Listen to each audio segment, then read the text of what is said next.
Imagine करो तुम्हारे पैदा होने पर तुम्हें 7,000 रुपये दिए जाते हैं और ये तय किया जाता है कि अपनी पूरी लाइफ में मरते दम तक तुम एक भी रुपया एक्स्ट्रा नहीं ले सकते। अब तुम अभी पैदा तो हुए नहीं हो, मान लेते हैं कि तुम अभी तक 2,000 रुपये खर्च कर चुके हो,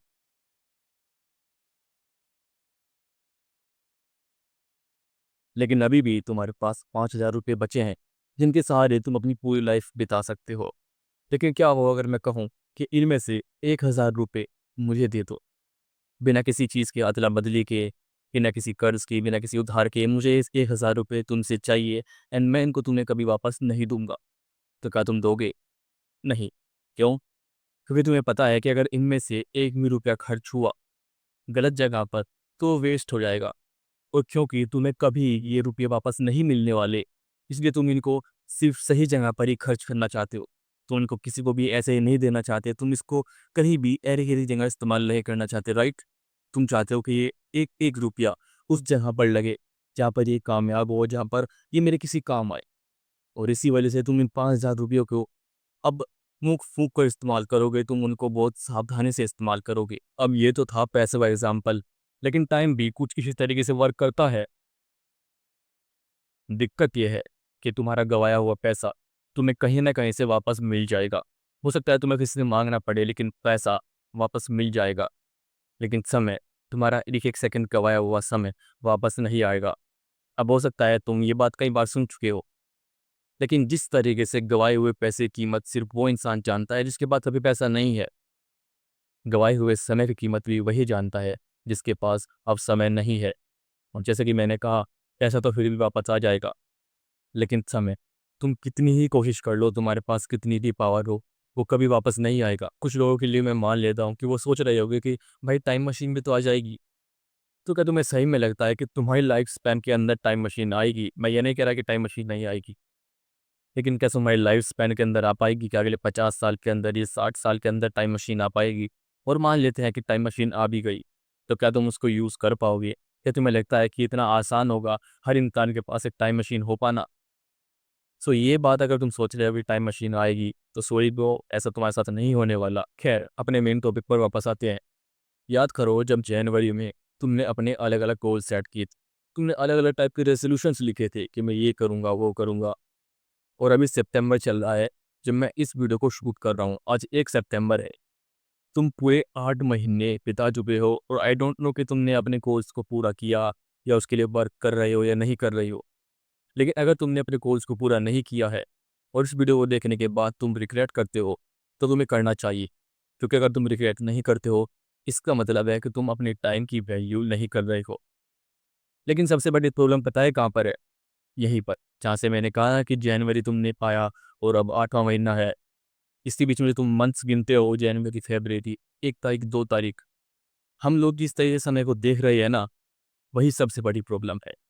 अब ये वीडियो जैसे मैं 1 तारीख को बना रहा हूँ और मैं इसको ऑब्वियसली 1 तारीख को तो अपलोड नहीं करूँगा। तो जो भी लोग इसको सितंबर के बीच में देखेंगे या किसी वीक के बीच में देखेंगे, उनको लगेगा कि यार या तो मुझे इसको 1 तारीख को देखना था वीडियो को, या किसी वीक के स्टार्टिंग में देखना था। सो दैट इस वीडियो को देखने के बाद मुझे एकदम से रियलाइज़ हो, ओ वो टाइम कितना इंपॉर्टेंट है, और उसके बाद फिर मैं काम करने लग जाऊँ। 1 तारीख से 30 तारीख तक करूँगा, फिर अगले महीने से 1 तारीख से 30 तारीख तक करूँगा। यहीं पर सबसे बड़ी प्रॉब्लम है। हम समय को उस तरह से देख रहे हैं जिस तरह से हम इंसानों ने इसको बनाया है। जिस तरह से एक्चुअल में ये समय है ना, उस तरह से हम नहीं देख रहे हैं इसको। और जब हम इसको एक्चुअल में देखने लगेंगे, ये समय कैसे एक्चुअल में वर्क करता है, तो हम ये सारी फालतू चीज़ें हटा देंगे कि 1 तारीख से करूँगा, 2 तारीख से करूँगा, मंडे से करूँगा, 1 जनवरी से करूँगा। क्योंकि यहीं पर जैसे हम इसको मानने लगते हैं, जैसे हम समय को डिवाइड कर देते हैं, हम अपना सारा टाइम खो देते हैं। हम हमेशा नए तरीके से स्टार्ट करना चाहते हैं, और प्रॉब्लम यहीं पर आती है। चलो एक बार देखते हैं। अब हो सकता है तुम लोगों को मैं ना दिखाई दूँ, पर इसको ध्यान से देखना। हम अपने टाइम को अलग-अलग पार्ट्स में डिवाइड करके रखते हैं। मान लो जो लाइन है, ये तुम्हारा समय को दर्शाती है, और यहाँ पर हमने इसको डिवाइड कर रखा है मंथ्स में, जनवरी, फरवरी, मार्च, अप्रैल, मई, जून एंड सो ऑन। और फिर हमने मंथ्स को भी डिवाइड कर रखा है अलग-अलग वीक्स में, डेज़ में, संडे, मंडे, ट्यूसडे वगैरह। और फिर हमने हर दिन को भी डिवाइड कर रखा है 24 आवर्स में। लेकिन क्या तुम्हें सही में लगता है कि समय इस तरह से डिवाइडेड है? बिल्कुल नहीं। अगर तुम ध्यान दो तो समय ये सिर्फ हमने डिवाइड किया हुआ है, एक्चुअल में ये सिर्फ एक रेखा है। इन एक्चुअली तुम्हारा समय सिर्फ एक रेखा है। तो तुम कहीं से भी स्टार्ट करो, तुम यहाँ से स्टार्ट कर रहे हो तब भी समय सेम है, और तुम यहाँ से स्टार्ट कर रहे हो तब भी समय सेम है, तुम यहाँ से स्टार्ट कर रहे हो तब भी समय सेम है। क्योंकि टाइम, समय लगातार चलता रहता है, उसके लिए कोई डिवाइड नहीं है। वो ऐसा नहीं है कहीं पर वो रुक जाता है या उसका कोई चेक पॉइंट है। समय लगातार चलता रहता है, और जब तुम ये सारी चीज़ें करते हो ना कि मैं 3 तारीख से करूँगा, 1 तारीख से करूँगा, तो वो बस ह्यूमन मेड है। ये मैटर नहीं करता कि तुम 1 तारीख से कोई चीज़ स्टार्ट कर रही हो, मंडे से कोई चीज़ स्टार्ट कर रहे हो, या कब से कोई चीज़ स्टार्ट कर रहे हो। मेन चीज़ है क्या तुम स्टार्ट कर रहे हो। आज से अगर तुम कोई चीज़ स्टार्ट कर रहे हो और आज 1 तारीख नहीं है, तो उसका मतलब ये नहीं है कि तुम अगले महीने की 1 तारीख से स्टार्ट करोगे। अगर आज 10 तारीख है, तुम आज 10 तारीख से लेकर अगले 10 तारीख तक को एक महीना कंसिडर करो। क्योंकि समय हम ह्यूमन ने ये टाइम डिवाइड किया है, और अगर तुम चाहो तो अपनी मर्जी से इसको डिवाइड कर सकते हो। तो ये सोचकर कि नहीं यार, अब तो 1 महीना बीत गया, अगले महीने से करूँगा, 1 वीक बीत गया, अगले वीक से करूँगा, नहीं।